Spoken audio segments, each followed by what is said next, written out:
You know how these stories usually go? Guy gets a system, and bam, instant riches. Not me. My system gave me a handsome face, but not a single dime. So here I am, at the freshman welcome party, having a pity party in my own head. Just as I was about to give up, a holographic screen only I could see popped up. Ding! A random check-in opportunity. My heart skipped a beat. Without a second of hesitation, I slammed my thumb on it. Check-in successful.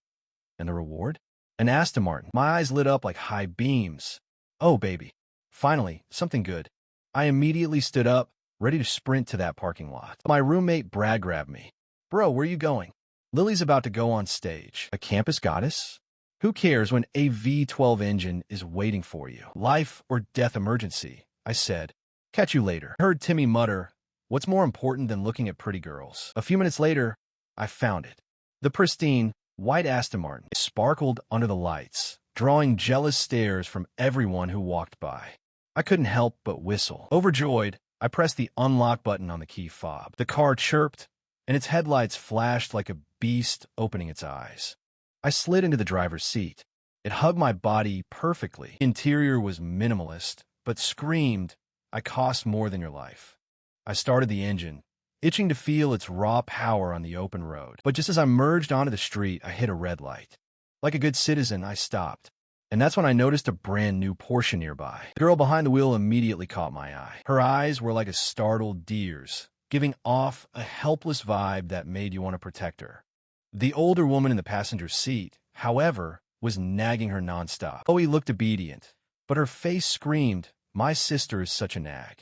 Suddenly, the sister's eyes widened in terror. Brake! Brake now, Chloe! Chloe slammed on the brakes with all her might, but it was too late. The Porsche lost control and BM crashed right into the back of my car. I was just chilling, and suddenly the whole car shook violently, throwing me forward. I looked in the rearview mirror. Are you kidding me? Day one, and I'm already rear-ended. In the car behind me, Chloe was frantically trying to shut her sister up before the lecture began. Knowing she was at fault, she took a deep breath and stepped out, trying to look brave. The moment I walked over, she bowed her head. I'm so sorry. I'm a terrible driver. And right then, another ding. Another check-in opportunity. I hit it instantly. Check-in successful. I'd receive a 5x God-tier random reward bundle. The list included a mansion, another supercar, and a God-tier cashback skill. Seeing me space out, Chloe panicked, thinking I was furious. It's all my fault. I'll take full responsibility. Her sister got out and calmly suggested we handle it through insurance. I just nodded. She immediately called her insurance, and we moved to the sidewalk to wait. Feeling guilty, she ran to a nearby convenience store and bought me a bottle of water. The moment I took the bottle from her, the system chimed again. Ding! Top-tier beauty spent $2 on you, triggering a million multiplier cashback. $2 million transferred. My mood instantly flipped from storm clouds to pure sunshine. I opened the bottle and took a long, satisfying sip. Best $2 million water I've ever had. Seeing me relax, Chloe finally sighed in relief. It was only then that she really looked at me and realized, wow, he's handsome. The insurance agent arrived, took one look at the damage, and his face went white as a ghost. He immediately called for an independent appraiser. Soon after, a tow truck hauled my poor car away. Chloe apologized one last time, and we exchanged contact info to handle the repair costs later. Then my phone buzzed. A bank notification. My balance had jumped from $100 to $2 million. On the outside, I played it cool. On the inside, I was breakdancing on the ceiling. While I was drowning in joy, my phone rang again. A local number. The person on the other end introduced herself as the property manager of Imperial Gardens. Oh, right. The mansion. Since my car was in a timeout, I told her I'd take a taxi. The moment I gave the driver the address, he floored it like he was launching a rocket. On the way, he couldn't stop talking about how insane Imperial Gardens was. Only big shots live there, he said. The cheapest villas are tens of millions. He looked at me in the rearview mirror. So, what are you going there for? I just smiled. A job interview. Meanwhile, at the gate, the property manager Anna was waiting for me.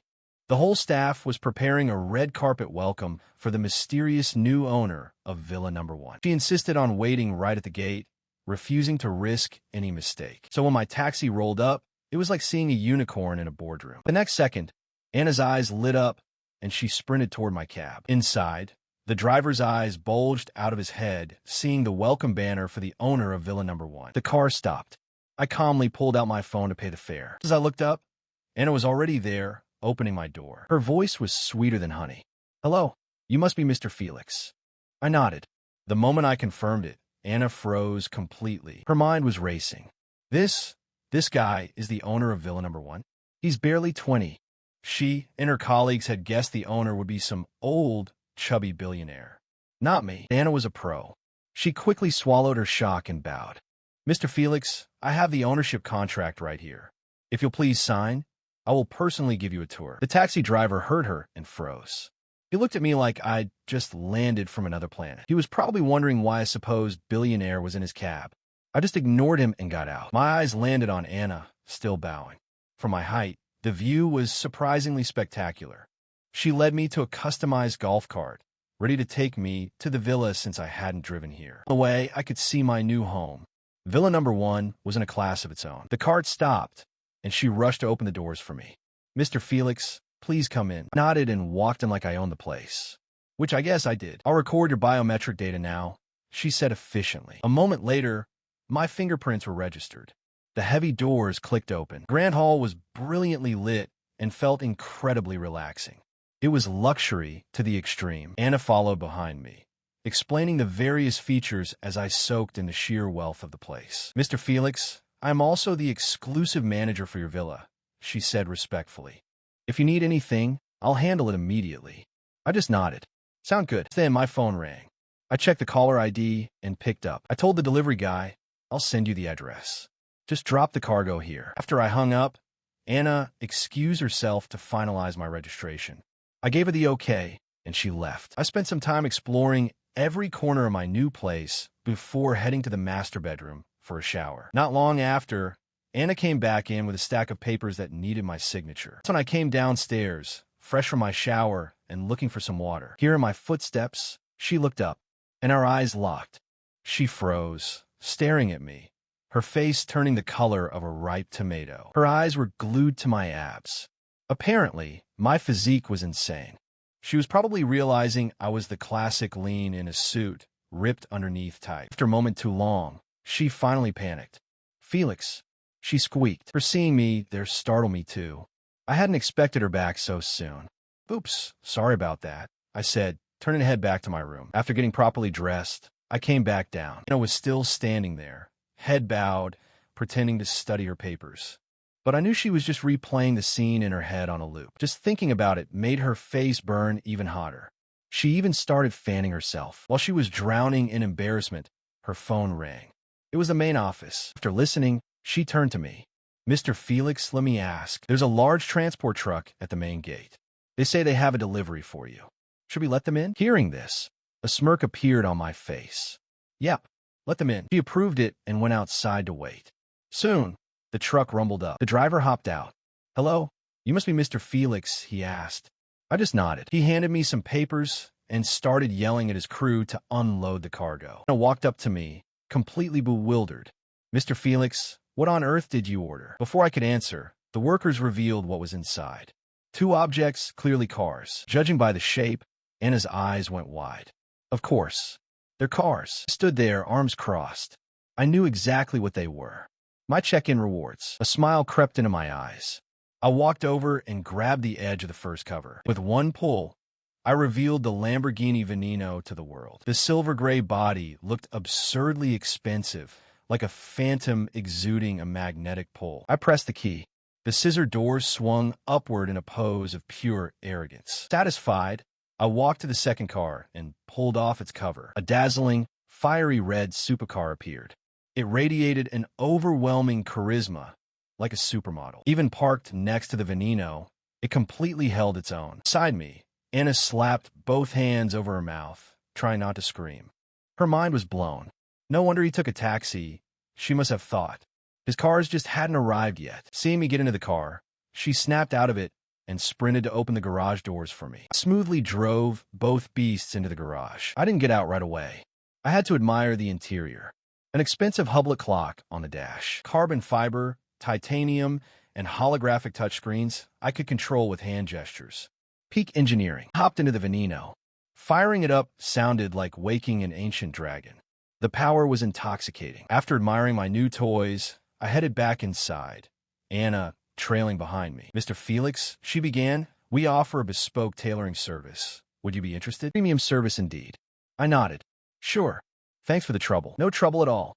She quickly grabbed a measuring tape. I cooperated, raising my arms. She was so close, her focus was intense. She worked, she'd occasionally brush against me, and the heat from my body made her cheeks flush. After getting my chest and waist, she squatted down to measure my legs. I casually looked down, and my heart skipped a beat. The view was definitely premium. Thank God for high-quality uniforms. Those buttons were holding on for dear life. She finished, I smirked. "Stop calling me Mr. Felix all the time. We're about the same age. Just call me Felix." She was taken aback, but nodded with a shy smile. "Yes, Felix." She said her goodbyes and left. Outside, she stopped to look back, a huge, radiant smile on her face. The next morning, I drove to the university, but parked in a public lot nearby to avoid causing a scene. Walking to class, I looked up. The weather had turned, looking like a gloomy apocalypse. The moment I stepped into class, my dorm chief, Brad, yelled, "Yo, Felix is here." As soon as I sat, Brad leaned in. "Bro, you missed out big time yesterday." Apparently, the school goddess Lily looked like an angel on stage. The guys were still fawning over her. Brad finally snapped out of it and looked at me suspiciously. "Where did you go? You even ditched the dorm." I nodded calmly and dropped the bomb. "I'm moving out of the dorms." Everyone froze. As I got up to leave, my roommates all started talking at once. "Where are you going?" Timmy, bless his heart, thought I was genuinely offended. "We didn't mean it." Brad jumped in to defend my honor. It was almost cute. I just looked at them, letting a small smirk play on my lips. "Trust me," I told them. "My new arrangement is very interesting." The conversation eventually died down, and I went back to pretending to pay attention to the lecture. That's when a flash of light crossed my vision. Ding! The system's voice echoed in my head. "A day 2 reward." Huh? A new skill. I immediately pulled up my status. Appearance 95, aura 96. Not bad. But when I saw my updated bank balance, my mouth twitched. This skill was absolutely insane. The rest of the class flew by in a blur. The professor left, and the chaos began. Everyone sprinted out of the building like the place was on fire. But the first guy to reach the entrance just groaned. "Are you kidding me? Look at this rain." My roommates and I walked out to a solid wall of water. The rain was relentless. Brad checked his phone, his face turning pale. "The forecast says it's only going to get worse." Timmy didn't hesitate, slapping a textbook on his head, ready to make a break for it. One guy tried the book shield method. It didn't work. He was soaked in seconds. Soon, most of the students were trapped in the lobby, staring at the downpour with absolute despair. Meanwhile, on the other side of the building, Chloe had just finished her class. She sighed, thinking if she hadn't crashed her car yesterday, she'd be driving home right now. Luckily for her, she was the responsible type and had packed an umbrella. Her mind wandering, she scanned the crowd and suddenly froze. "Isn't that the guy I crashed into yesterday? We go to the same school." She felt a wave of embarrassment, but then her guilt flared up again. He doesn't have his car because of me, and now he's stuck in the rain without an umbrella. After a moment of hesitation, she made a decision and started walking toward me. Suddenly, the entire lobby went quiet. Every guy stopped what he was doing. Chloe was walking through the crowd, looking absolutely radiant in a white lace dress. Even in the gloomy weather, she was the brightest thing in the room. The crowd just naturally parted for her. Brad, hyped beyond belief, nudged me. "Dude, look, it's Chloe." But she didn't just walk past. She stopped, right in front of me. She offered a gentle smile. "Felix, the rain is really heavy. Do you want to share my umbrella?" Those words froze the entire lobby. It was like someone hit the pause button on reality. Who is this guy? Did the school goddess just invite him under her umbrella? In that 1 second, you could almost hear the sound of 100 male hearts shattering. The entire male population of the lobby turned to glare at me. If looks could kill, I'd be a pile of ash. To make it worse, Chloe was looking at me with this shy, blushing face, her eyes sparkling. Even my own roommates looked like their brains had short-circuited. Their jaws were on the floor. They were all freaking out. I just paused for a second, then nodded. "Sure." I took the umbrella from her, and we walked out into the rain together. Without looking back, I gave a lazy wave to my roommates, and that casual wave was the spark that ignited the powder keg. The crowd lost their minds. My roommates snapped out of it and started cursing me out. "Felix, you traitor." And Timmy stopped. "Wait a second. Yesterday, Felix didn't come back to the dorm." The group went dead silent, remembering I'd said I was moving out. Oh my God, it's real. The wailing and gnashing of teeth reached biblical proportions. Meanwhile, Chloe and I were walking under a single umbrella, my height shielding her from the wind. The atmosphere was warm. Chloe's face was flushed red, her heart beating like a drum. I noticed she was tilting the umbrella toward me, and her own shoulder was getting soaked. Without thinking, I wrapped my arm around her shoulder and pulled her in. She was startled by the sudden movement and stumbled right into my chest. Her face felt like it was on fire. She could feel the solid muscle under my shirt. From a distance, the mob saw this. Their rage went into the stratosphere. She panicked and tried to pull away, so I leaned in and whispered, "If I cover you like this, your shoulder won't get wet." The simple sentence instantly melted her resistance. She obediently leaned into me, genuinely touched. Being this close, her sweet, girly scent drifted up to me. It was intoxicating. She kept her head down, looking guilty. "I'm really sorry about your car. Let me buy you lunch." I was about to agree when the system popped up again. A random check-in opportunity. Check-in. Successful. Reward. God-tier vision skill. My eyes felt warm, and when I blinked, the world snapped into Ultra HD 4K. Casually glanced at Chloe, and a holographic screen only I could see appeared. Purity, 100%. I raised an eyebrow. This skill was actually pretty fun. Chloe didn't notice a thing. "Is there anywhere specific you want to eat?" I shook my head, my voice softening. "You pick." Hearing that, her mouth curled into the sweetest smile. "Okay, I know a really good place." Under her guidance, we arrived at a packed restaurant, but she expertly found us an empty booth. While flipping through the menu, she asked nervously, "Do you have any allergies?" "Nope, not picky." Relieved, she expertly ordered for both of us. Sitting across from me, she got a much closer look at my face. Yesterday, she thought I was cute. Today, she realized I was drop-dead gorgeous. We clicked instantly. It felt like we'd known each other for years, and Chloe seemed incredibly happy. The memory of me pulling her into my arms flashed in her mind. Her face flushed bright red. Two chance encounters. This must be destiny. The thought appeared, and she immediately tried to slap it away. I noticed her spacing out, her face bright red. I waved a hand in front of her. "Earth to Chloe." We were eating. She asked what I was doing this afternoon. Then, remember my car was wrecked, the guilt returned. The moment I stepped out of the restroom, the system screen exploded in my face. A top-tier beauty spent money on me, unlocking the ultimate freeloader skill. And a reward? A 10,000 times cash back multiplier. $20 million. Holy crap. A free meal just made me a millionaire. This skill is completely broken. I was still reeling, my phone buzzed. It was a text from Chloe. She said she had an emergency and had to leave, but left her umbrella for me. I walked back to the table, and sure enough, Chloe was gone. I stared at it. Was I really giving off that much helpless, broke boy energy? Whatever. I grabbed the umbrella and left the restaurant. Meanwhile, Chloe was sprinting through the heavy rain. Her designer purse was a pathetic shield. Within seconds, she was completely soaked. Then, a nearby Audi A6 slowed down. Hearing a familiar voice call her name, Chloe turned and practically cried with joy. The door popped open, and she threw herself into the warm, dry car. Bella just shook her head, her scolding tone dripping with concern. "What on earth are you doing?" she asked, but Chloe just gave her a goofy grin. Then Bella remembered something. "Wait, didn't you just buy a new car?" Chloe froze. There was no way she was admitting she'd totaled it on day one. She faked a cough and quickly changed the subject, asking Bella where she was headed. Bella, luckily, didn't notice.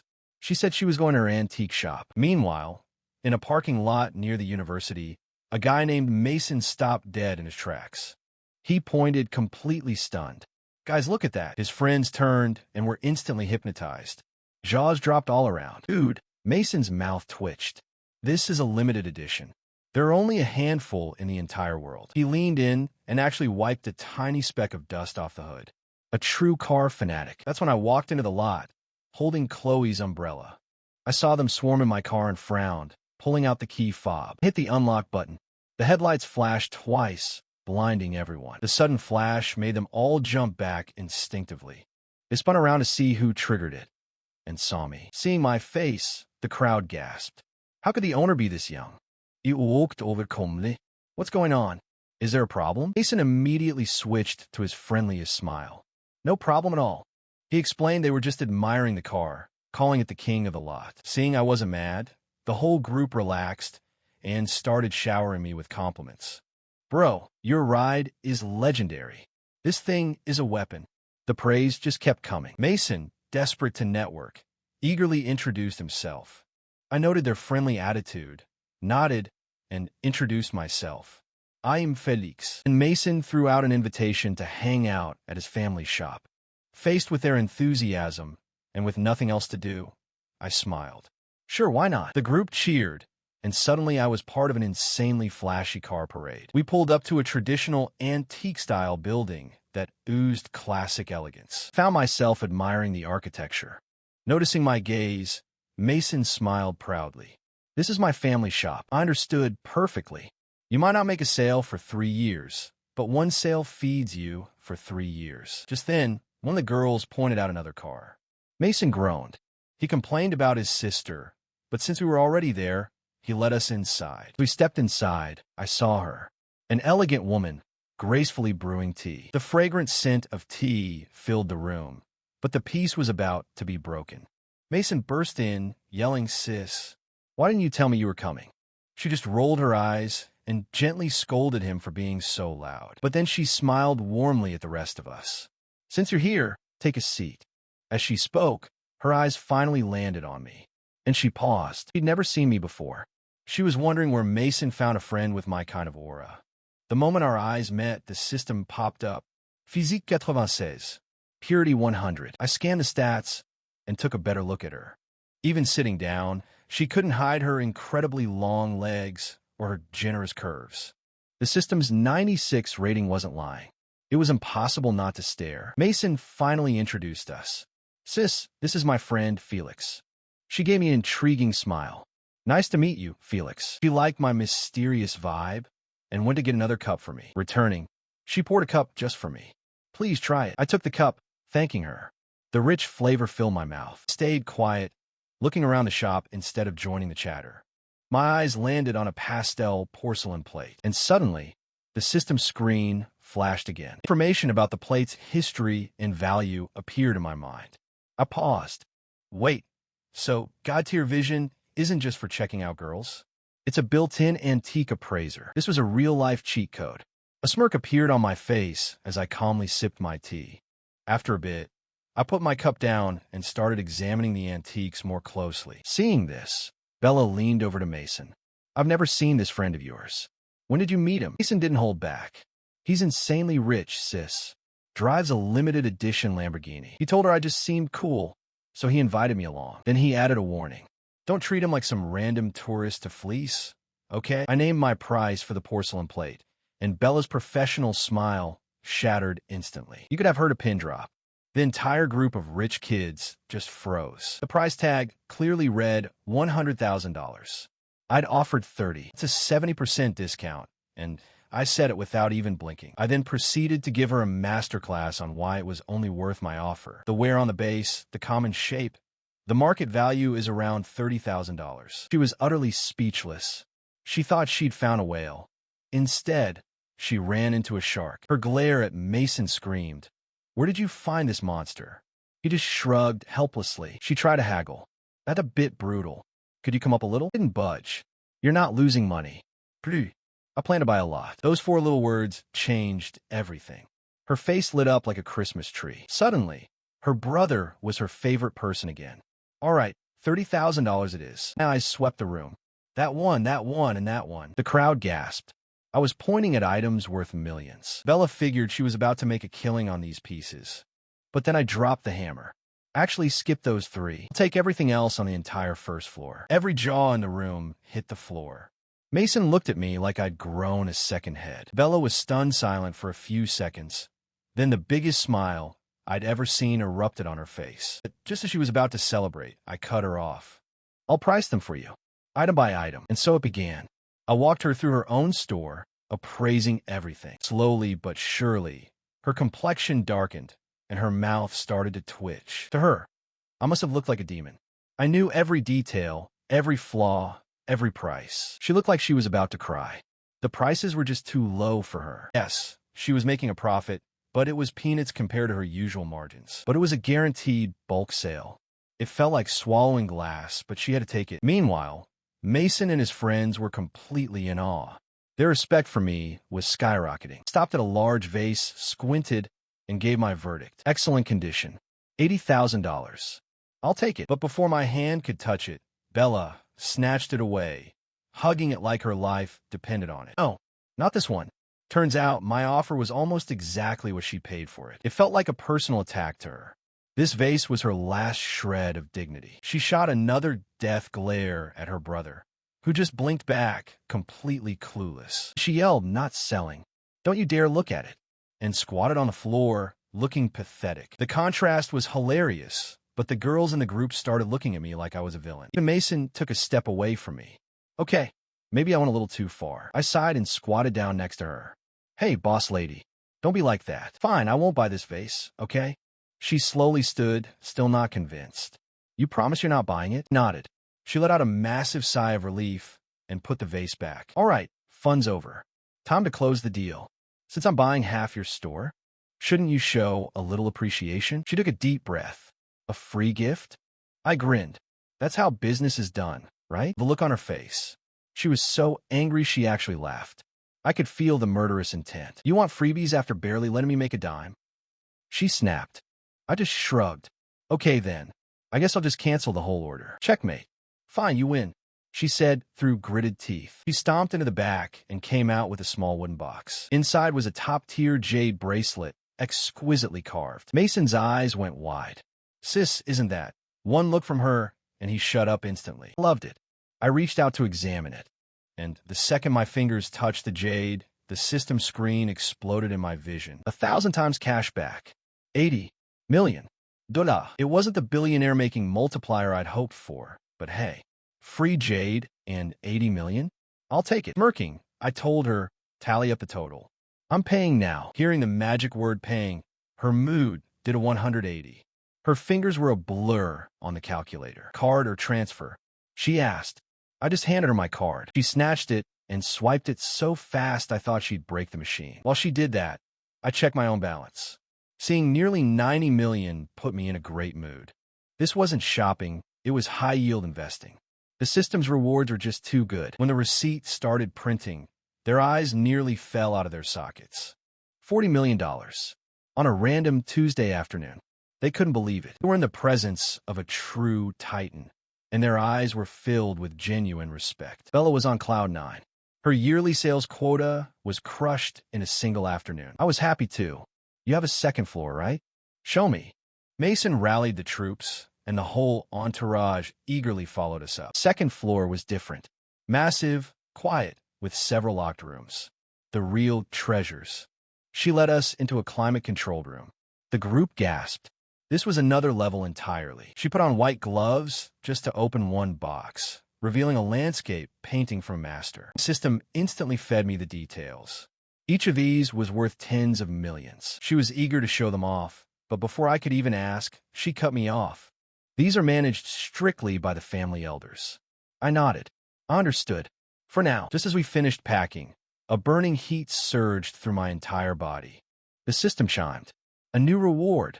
God-tier physique. Instantly, endless explosive power filled every muscle. I clenched my fist, and the air literally cracked, startling everyone in the room. Bella looked horrified, immediately checking if one of the priceless artifacts had broken. I quickly coughed to cover it up. Well, everything's packed. I'll be going now. Bella had her staff help carry the boxes out of my car. The trunk was spacious, but not enough.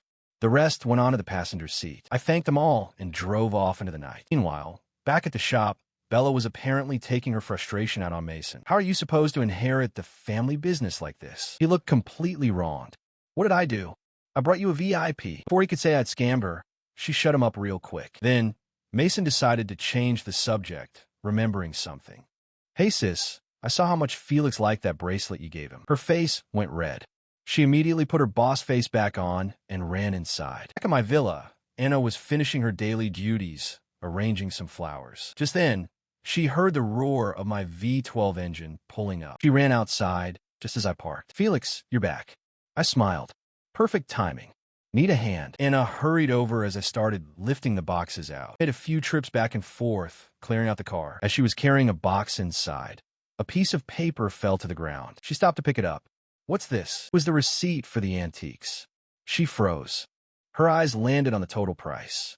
She was outwardly calm, but internally screaming. Tens of millions of dollars. She'd been casually hauling tens of millions. She took a deep breath, trying to get her racing heart under control. When she walked in, I was already unpacking my haul, extremely satisfied. Anna watched me manhandle the artifacts like they were dollar store toys. Training screamed that items like these required white gloves and extreme care. She couldn't handle the stress. Felix, I'm going to start dinner. What would you like? I gave her a warm smile.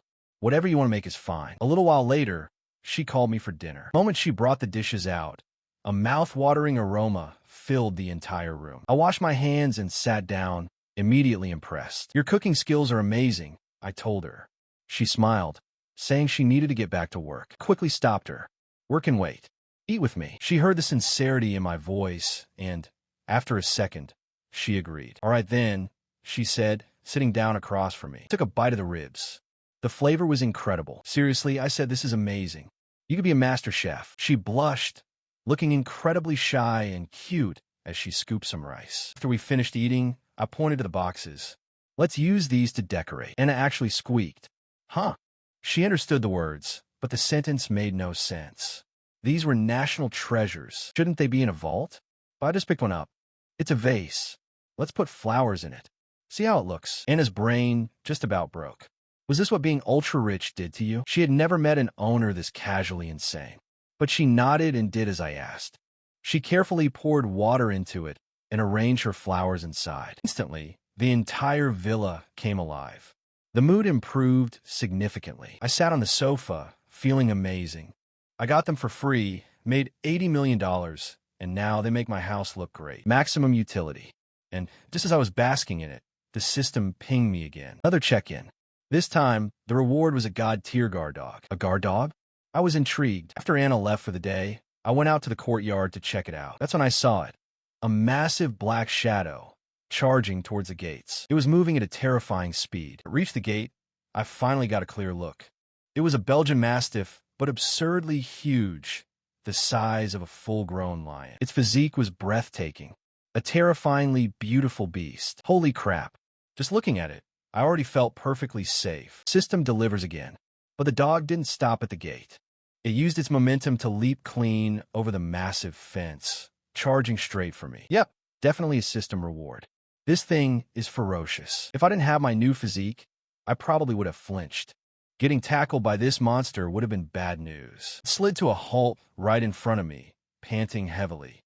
Then it started circling me, using its massive head to nuzzle my leg. It seemed to know how huge it was, moving carefully so it wouldn't knock me over. But even so, its tail wagged so hard it felt like being hit with a rubber whip. Yeah, this was a pretty good upgrade. This giant beast trying to act like a lapdog.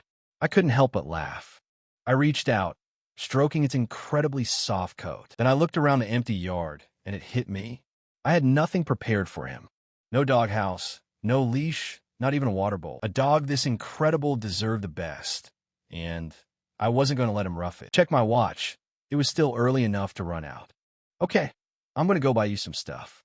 You guard the house, understand? It let out a deep, thunderous woof and immediately trotted to the front gate. He laid down, instantly taking on the posture of a professional guard. Looking at that vigilant, powerful form, I was incredibly satisfied. A god-tier guard dog indeed. Absolute premium quality.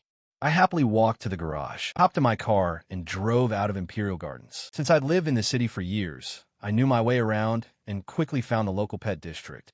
The whole street was a chaotic mess of flashy signs and promotions blasting from loudspeakers. The street was already narrow, but the shops had cages of animals out on the sidewalk, making it even worse. Yeah, no way was I driving my Lumbo through that. I parked on a side street and decided to walk. My plan was simple. Get some temporary supplies now, then order custom gear for my giant beast later. Just then, a promoter trying to pull in customers spotted me. Her eyes lit up and she rushed over, but as she got a close look at my face, her heart skipped a beat, her face turned beet red, and she totally froze. She completely forgot the most important part of her job, asking for my number. I just took the flyer and started looking at what was on sale. Suddenly, a pale, delicate hand reached out from behind and tapped my shoulder.